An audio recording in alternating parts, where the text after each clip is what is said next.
Thank you very much. I'll be happy to take any questions. Thank you very much, Anirudh.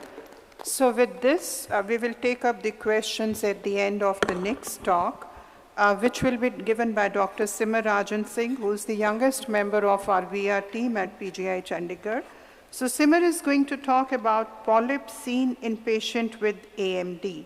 Does it change my management plan? Over to you, SIMAR. Thank you. Thank you so much, ma'am, and thank you for having me part of this instruction course.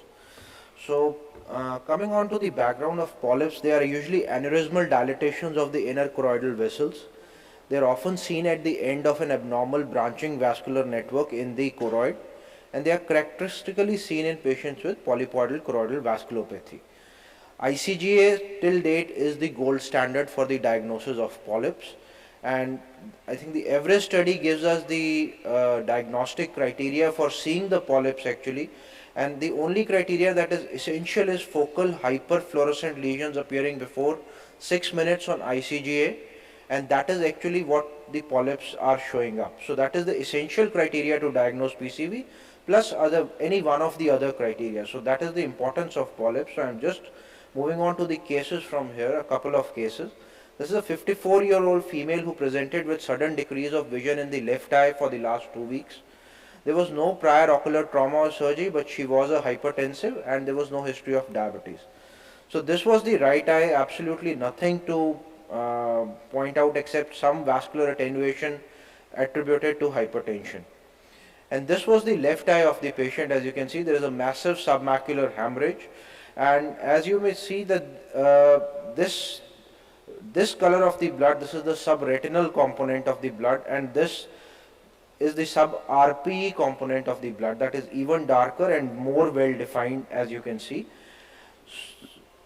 Doing an OCT through the right eye, I'm not sure if I would call these Pachy vessels. It appeared normal to me. And this was the left eye, which showed this was the subretinal component of the bleed. Lot of undulations in the choroid, hemorrhagic PED in the temporal area that we saw, and a notched PED over here. So yes, seeing the OCT, my first differential was polypoidal choroidal vasculopathy. We know it can be asymmetric, but still it was not sure. Since there was a lot of bleed at this time, I decided to inject the patient first and then maybe re-evaluate for a ICG exam. So this was the response of the patient with injection aflibercept, 3 injections given at 1 month intervals. And we can see that both the subretinal and the sub-RPE components largely resolved, and the patient gained vision also till about 6:36. At this point, the patient was planned for a FA and ICG combined on the confocal spectralis. And this is the right eye. Again, nothing really to point out here. It appeared normal, absolutely, both the ICG as well as the FA. And this was the left eye, early frames. And if you take a look at this in the left eye, this is at about 2 minutes. And if you take a magnified look, and remember this is after 3 injections of aflibercept, so you can see this very classical branching vascular network which is kind of pruned because of the anti-VEGF effect. And you can see this hyperfluorescent round lesions that are there, which are suggestive of polyps at the edge of the network. So this kind of clinched the diagnosis for us, and these polyps and the later frames would be, because they are just abutting the RP, you would see some changes on the FA as well in the late frames. So the final diagnosis was PCV, treat and extend with aflibercept was planned for the left eye, and watchful observation for the right eye. So the learning points for this was that the documentation of polyps helps in confirming the diagnosis of PCV. We have a lot of non-ICG, OCT and even OCTA criteria and clinical criteria available now, but the gold standard still stands as seeing those polyps on the ICG. It is important to diagnose it because it is important to counsel the patient accordingly and plan your treatment. PCV tends to have more asymmetry than AMD, as we just saw in this patient. One eye absolutely normal and one eye, and PCV patients tend to present more often with a precipitous visual loss with subretinal bleeds, and PCV patients tend to have sudden and worse recurrences if they are not kept on regular treatment. So it may be advisable to keep these patients on a treat and extend regimen with an anti-VEGF agent. So coming on to my second case, this was a 79-year-old male who presented with low vision in the right eye more than the left eye for the last 1 year. He was a known case of diabetes mellitus for 20 years, and he was recently diagnosed both eyes proliferative diabetic retinopathy with high-risk characteristics, right eye vitreous hemorrhage, left eye subhyaloid bleed with neovascularization. This is the diagnosis the patient came with, and he had already received 2 sittings of panretinal photocoagulation. So this was the right eye. It had a dense vitreous hemorrhage. It was grayish, not so reddish, so it was kind of a little bit old hemorrhage in that eye. So this was the left eye, if you see. So whosoever had seen this patient diagnosed this as a NVE over here, and these are the laser scars that you can see that were done for the panretinal photocoagulation for 2 sittings. So just zooming in on these findings, if I can, this right here is kind of a subretinal bleed which was considered as a NVE.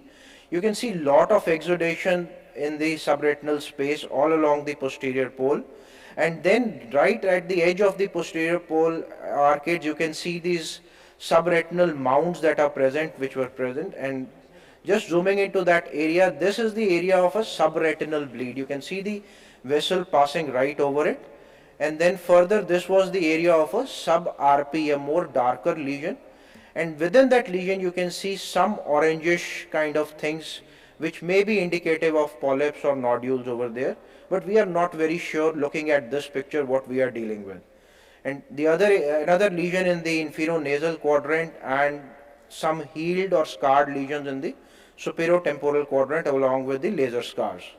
So this was the picture. So clinically we made a diagnosis of PEHCR, that is peripheral exudative hemorrhagic chorioretinopathy, which is considered to be a peripheral variant of PCV, and we planned for an ultra wide field ICG to confirm our diagnosis. This was just the FAF showing the routine findings, and this was the ultra wide field FA first, which did not reveal any diabetic retinopathy at least. And coming on to the ICG now, so this is the wide field ICG on the optos, and if you can clearly see, carefully see here, these areas that we were looking where the orangish nodules were. So you can see these small whitish dots that are coming up over there, and they are right at the edge where the bleed is. So they are very much indicative of polyps, and this was again at about 2.5 minutes that they showed up. And this is the late frame of the ICG.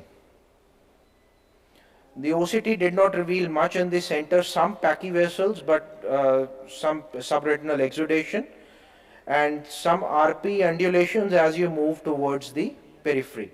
And this is the OCT that is passing through that lesion that we are talking about, where you can see a thumb-like PED over there with the subretinal bleed over it. So the final diagnosis was confirmed as PEHCR, and the patient was planned for left eye aflibercept 1 monthly for 3 injections and then treat and extend, and the right eye was planned for pars plana vitrectomy and then take a call for anti-VEGF in that eye. So this is the follow-up of the left eye. You can see with the 3 injections the lesion kind of resolved, the subretinal bleed resolved and kind of scarred out over there. And you can see the posterior pole, remarkable clearing of all that exudation, and the patient improved to about 6/18 vision in this eye. And the other eye was obviously operated, and that too showed very similar findings in a little more advanced case with more scarring and the leopard skin appearance that we just saw in a talk earlier. So the ICG was repeated at this stage to see for resolution of the polyps, and we can see that we could no longer see any of those lesions on the wide field ICG at this point of time, and the right eye did not show any activity. So the learning points from this case were that PEHCR is maybe a variant of peripheral PCV. Polyps can be documented even in these cases with a wide field ICGA, and again this is also known for recurrent and massive bleeds and can lead to complete loss of vision in these patients, and such cases are known to progress from periphery to the center.